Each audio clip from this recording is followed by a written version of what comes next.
Olá pessoal, tudo bem? Eu sou o Bernardo, sou piloto de avião e professor, e hoje eu queria conversar um pouquinho para vocês que estão pensando em virar pilotos, que estão já se preparando para a prova de piloto privado. Queria abordar um pouquinho esse tema para a gente discutir um pouco e para clarear um pouco as ideias em relação à prova de piloto privado. Vamos contextualizar um pouquinho o que é essa prova, qual a importância dela na carreira. Mais para frente eu gostaria de falar sobre estratégias de estudos para que vocês consigam passar na banca e, além disso, para que vocês consigam concretizar esses conhecimentos na cabeça de vocês e utilizar esses conhecimentos na prática de voo também.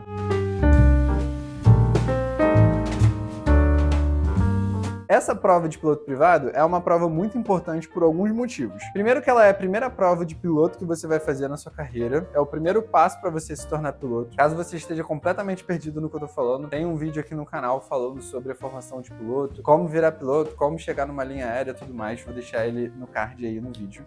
A prova de piloto privado é a primeira prova que você vai fazer. Eu gosto de falar que ela é a prova mais difícil, porque é tudo novidade. Você nunca estudou regulamento de tráfego aéreo, meteorologia, navegação aérea. Pra galera que tá caindo de paraquedas, é a prova mais difícil, porque a de comercial, ela já vai ser algum resumo disso, já vão ter algumas matérias novas, mas não tudo. Na de piloto privado, não. É tudo novidade. Então é uma prova muito importante na carreira de piloto, por ser o primeiro passo que você vai tomar pra virar piloto privado. E ela é uma prova muito importante porque, se você conseguir firmar o seu conhecimento quando você estudar para a prova de piloto privado, vai facilitar muito a sua parte prática do piloto privado. Então não é uma prova que eu gostaria que você estudasse só para passar na banca da ANAC. A banca da ANAC é difícil, a banca da ANAC é fácil. Cara, depende. Só que o objetivo aqui no final, claro, é passar na banca, mas além disso, é que você consiga ter facilidade para quando você for voar na prática, você consiga desenvolver bem o seu curso de piloto privado. Então o resumo da prova é: a prova é composta por 5 matérias: navegação aérea, regulamento de tráfego aéreo, meteorologia, teoria de voo e conhecimentos técnicos de aeronaves. Como eu falei para vocês, tudo novidade. Normalmente a gente não estuda isso na escola, então é tudo meio que novidade. Dessas 5 matérias, a gente vai ter 20 questões na prova, totalizando 100 questões totais na banca de piloto privado, e a gente precisa acertar 70% da prova. Então seriam 14 dessas 20 questões que você tem que acertar em cada matéria. Se você passar tudo, beleza, você passou de primeira época, coisa linda.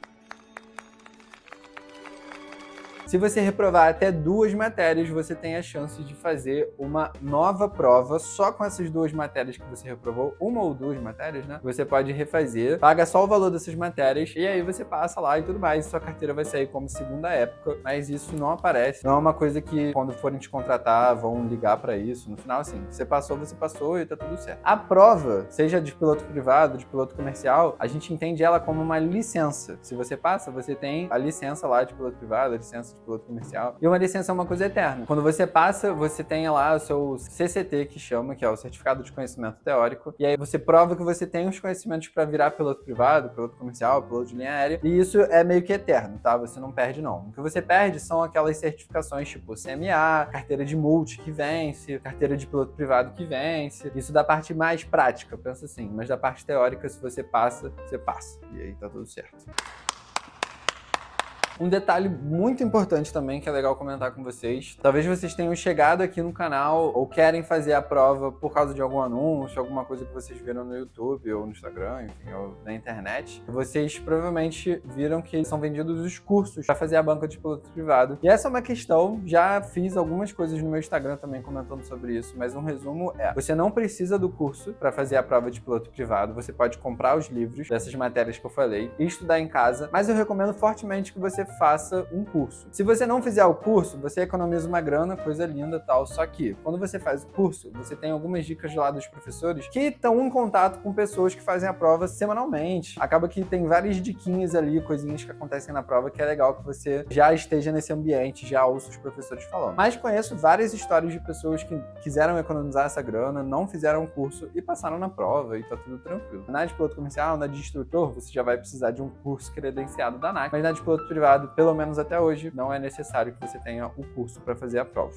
Então, sobre técnicas de estudo, alguns comentários assim. Primeiro que você precisa colocar isso na sua rotina. Tenta entender ali na sua semana quando que você consegue estudar. Não vou nem botar uma meta porque é muito relativo para cada um, mas cara, tenta estudar o máximo que você consegue. Se você conseguir estudar 1 hora por dia, meia hora por dia no horário do almoço, meia hora no final do dia, 1 hora, 2 horas, cara, pega o tempo que você consegue estudar e estuda. Eu acho que é muito bizarro a gente colocar umas metas muito absurdas de tipo assim, cara, você precisa estudar 2 horas todo dia, você precisa estudar 4 horas todo dia. Você tem que achar o que encaixa na sua rotina e estudar. Tira o tempo que você ia ficar ali de bobeira, que você não ia fazer nada, que você ia ficar no celular, no TikTok e pega pra estudar. Foca na prova, que aí você passa tranquilo. E aí, vamos supor que você vai estudar 1 hora por dia, tá? Vamos imaginar mais ou menos esse cenário de 1 hora por dia. Você não precisa só ficar lendo necessariamente por 1 hora. Você precisa ler o conteúdo, claro. Se você comprar o curso, você precisa ver os vídeos, que também é muito bom. E você precisa fazer simulados, treinar pra prova. A parte prática também é muito importante. Tem gente que gosta de fazer resumos. Se você gostar de fazer, faça os resumos também nesse tempo mais ou menos de 1 hora. Então divide ali o seu tempo assim, 20 minutos para ler o livro, 20 minutos para fazer o simulado, 20 minutos para fazer uma revisão, fazer um resumo, ver um vídeo. Tenta entender o que funciona melhor para você.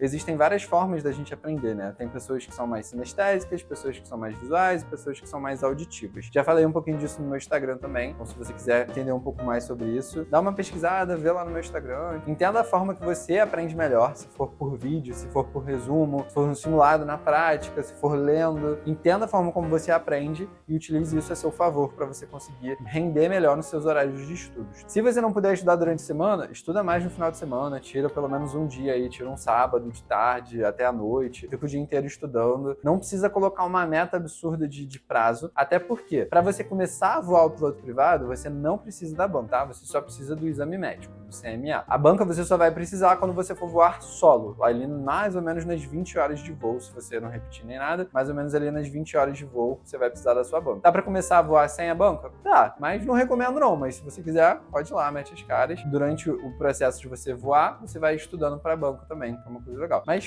foca na banca, foca mesmo, assim. Tira os horários que você não faria nada, que você ia ficar descansando, ia ficar de boa e tal, e dá uma estudada. Até o almoço, a janta, final do dia, dá pra estudar. O que você pode fazer também é dividir os dias das semanas por matérias. Então a gente tem 5 matérias, então você tira segunda regulamentos, terça conhecimentos técnicos e tal. E uma dica também importante é você começar pela matéria que você tem mais dificuldade. É comum que a gente comece pela que a gente tem mais facilidade, até porque a gente se sente melhor, a gente consegue acertar mais as questões, mas a grande sacada tá em você começar pelo mais difícil e você estudar mais o mais difícil, fazer mais revisão, resumir e tudo mais. Cada um vai ter meio que uma facilidade, depende muito das áreas que você já desenvolve na sua vida. É legal você já começar pela mais difícil e aí durante a semana você vai se sentindo um pouco melhor por ir pegando matérias mais fáceis. Normalmente o mais difícil que a galera costuma falar é regulamento, porque é lei, é a parte burocrática ali do voo, então normalmente é um pouquinho mais difícil. Tem bastante coisa pra gravar, de tempo de plano de voo, quais os tipos de plano de voo, as regras de voo, VFR especial e VFR normal, então são muitas coisas pra gravar, então a galera normalmente não gosta tanto. Anota tudo, faz card, faz resumo, fazer essas coisas ajuda bastante pra você conseguir concretizar esse conhecimento a longo prazo. E aí nessa linha de raciocínio que eu falei pra vocês, da gente tirar os dias da semana pra cada matéria, você pode tirar o final de semana pra fazer resumos, pra ser simulados, pode fazer durante a semana também. Eu gosto de estudar e já utilizar na prática, então fazer simulado, fazer questão, tudo mais. Então durante a semana você pode fazer, ou se não, fazer no final de semana. Então assim, as principais ferramentas de estudo que você tem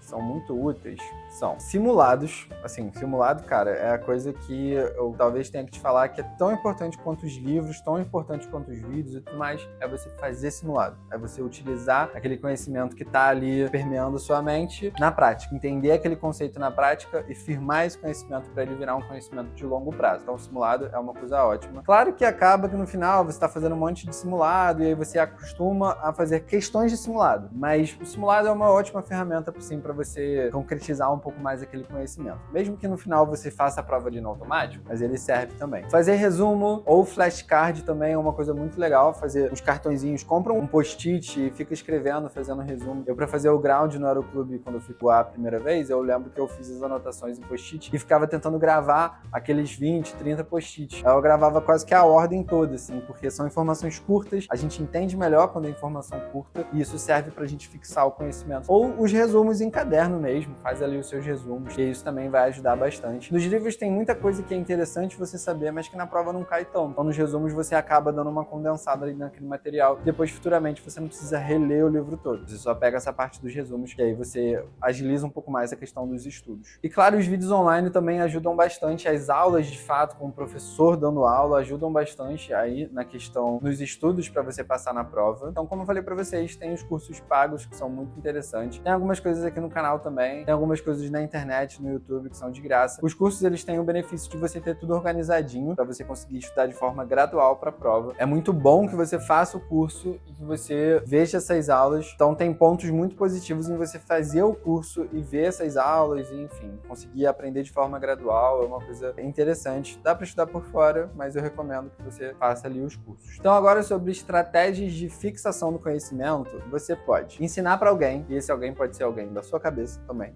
Você pode ensinar para o celular, igual eu tô fazendo agora. Você pode gravar, você pode ensinar para o seu cachorro, ensinar para sua parede. Quando você ensina, você utiliza algumas áreas do cérebro e utiliza algumas linhas de raciocínio que fazem você firmar mais esse conhecimento, você condensar melhor esse conhecimento. Quando você ensina para alguém, seja algum amigo, seja alguém imaginário, você consegue acessar essas regiões e fixar melhor esse conhecimento a longo prazo. Uma prática muito boa. Professores costumam fazer isso, criar aulas mentais e aí fazer essa aula em casa, num quadro, tipo, sem ninguém. É uma coisa que eu fazia bastante. É uma coisa muito válida para você fazer para banco. Uma coisa que é legal também você fazer é você utilizar esse conhecimento que você está lendo, que você está entendendo ali, na prática. Claro que você pode ir para o clube começar a voar, como eu falei, mas você pode usar no Flight Simulator também, por exemplo. Você acaba vendo o avião voando, você acaba vendo a coisa acontecendo. Claro que você ainda não sabe tudo e tudo mais, mas voa ali do jeito que você sabe mesmo. Enfim, não tem um examinador da ANAC atrás de você, julgando tudo que você está fazendo. Vai pro simulador, se você tiver a grana, se você tiver um PC legal, baixa lá o simulador e utiliza, que você vai utilizar na prática, e ajuda bastante a você fixar algumas coisas visualmente. E uma prática muito interessante também é que você faça resumos semanais. Então, chegou ali no final da semana, cara, dá uma resumida em tudo que você aprendeu. Isso é uma coisa que você pode fazer até diariamente. Lê uma parte do livro, viu uma videoaula, cara, pega uma folha e escreve tudo que você aprendeu, só pra você organizar isso na sua cabeça. E você observar também os lapsos ali que você deixou passar, que você não entendeu na matéria, pra você revisar. É uma forma de você concretizar melhor o conhecimento. E aí, cara, chegou o dia da prova, minha prova é hoje, ou minha prova é amanhã, tudo mais, o que eu posso fazer? E, enfim, tô desesperado, não sei o que e tal. Cara, relaxa, você já teve todo esse tempo de estudo, então é um dia pra você ficar tranquilo, você já sabe tudo que você tem que saber. Fazer os simulados ali perto da prova é interessante pra te dar um pouco mais de confiança. Mas assim, relaxa. Uma coisa que é boa também é você saber os materiais que você pode levar pra prova. Caneta, lápis, computador de voo, pode levar uma calculadora de contas simples, saber tudo isso que é interessante do que você deve levar pra prova e o que você não deve levar também. Então, pô, não pode ir com boné, não pode ir com óculos escuros. Se você for de óculos normal, o examinador vai dar uma olhadinha no seu óculos. As provas são feitas na FGV, então procura uma FGV que tem aí perto da sua casa pra você fazer. O dia anterior da prova tem que ser um dia leve, tem que ser um dia tranquilo. Não vai numa festa, fica doidão e tudo mais pra fazer a prova depois. É interessante que você esteja calmo.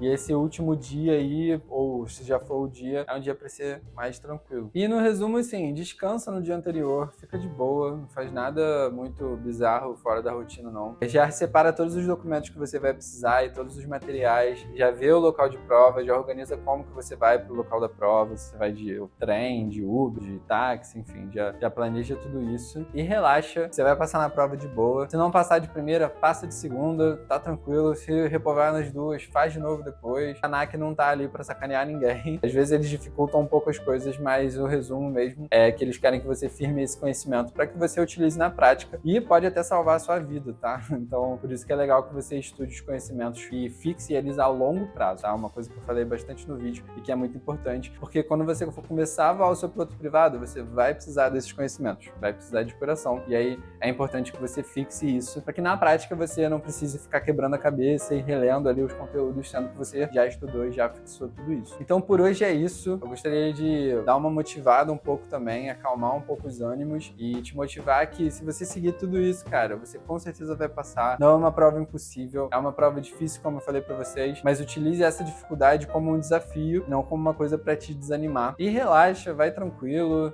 dá uma estudada boa, dá uma revisada boa. E lembra sempre que a disciplina é sempre a chave. Se você for disciplinado, fizer diariamente, fizer semanalmente, toda essa organização, você com certeza vai fixar esse conhecimento e você vai passar voando na prova, que é o que a gente quer. Começar a voar e tá tudo certo. Se você já tiver feito a banca, já tiver passado, conta aqui nos comentários como que foi a sua experiência, se foi tranquilo, não foi e tal. Qualquer dia eu conto um pouquinho sobre como foi a minha também. Espero que vocês tenham gostado do vídeo, espero que esse vídeo tenha sido útil pra você. Se você gostou, deixa o like aqui, compartilha. Aproveita esse momento aqui pra você conhecer um pouco mais do meu conteúdo, seguir o meu canal. Tem bastante coisa de aviação, bastante coisa dos cursos de piloto privado, piloto comercial. Então se você estiver começando aí, entrando no mundo da aviação, é um canal muito interessante pra você. Espero que vocês tenham curtido. Deixa um like e é isso. Valeu!